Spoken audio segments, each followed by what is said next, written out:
Robert Mugabe's reign as one of Africa's longest-serving heads of state appears to be nearing an end, with a massive crowd laying siege to his home in Zimbabwe's capital and strong indications that his party is poised to dismiss him.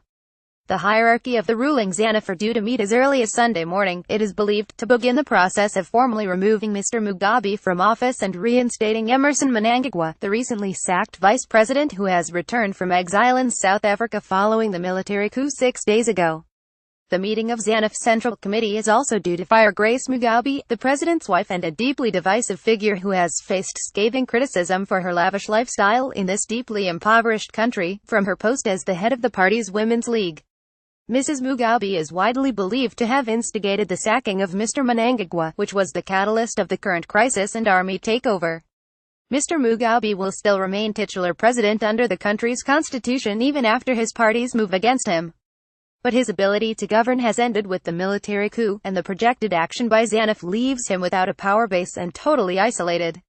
He is due to meet General Constantino Chiwenga, the head of the Zimbabwean military who had led the putsch, on Sunday, with a senior official insisting that a solution to the problem was imminent. Branch after branch of the party had voted for motions of no confidence in Mr Mugabe in the last 24 hours, triggering the numbers needed to begin impeachment proceedings by MPs. On Friday evening, it has emerged, the 93-year-old president made a desperate attempt to cling on by seeking to suspend parliament. But National Assembly Speaker Jacob Mutanda refused the president's demands and, according to officials, senior ZanuPF figures began talks with opposition parties to agree on a course of action. Robert Mugabe makes first public appearance since Zimbabwe military takeover. The outpouring of protest against the Mugabes in Harare on Saturday, with hundreds of thousands taking to the streets, was a sign for ZanuPF to move at speed, calling an extraordinary meeting of the Central Committee at 10:30 a.m. on Sunday. General Chiwenga is said to have given his backing as Mr Mnangagwa prepared himself for inauguration. A motorcade left State House, the presidential residence in Harare, in the afternoon. It is not known whether Mr Mugabe and his wife were being escorted out. Their fate remains unclear, and there have been demands that Mrs Mugabe, nicknamed Gucci Grace in disgrace by her many enemies, should face trial on charges of corruption and abuse of power.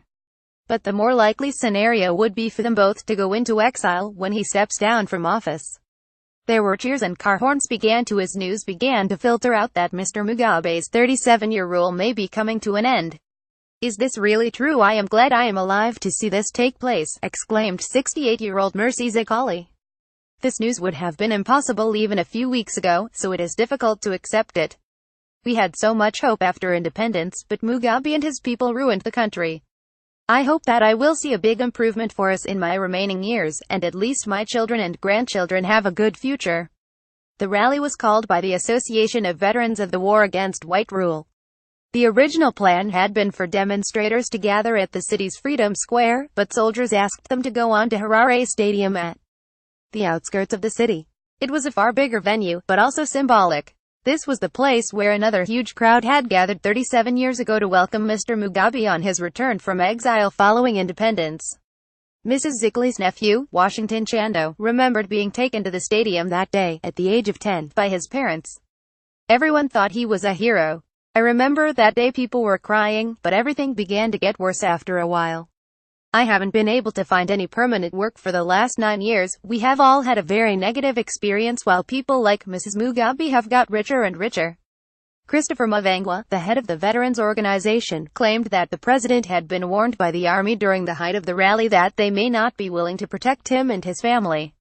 "The army gave the dictator a message earlier today: either he steps down or they will let the people into his mansion to take him," Mr Mavangwa stated.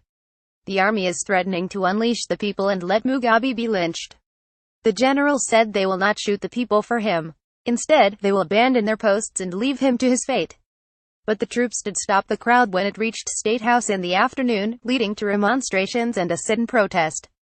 Last night the property was being heavily guarded, although it was far from clear how much longer there will be anyone left to protect those inside. More about Robert Mugabe. Zimbabwe crisis. Emmerson Mnangagwa reuse content.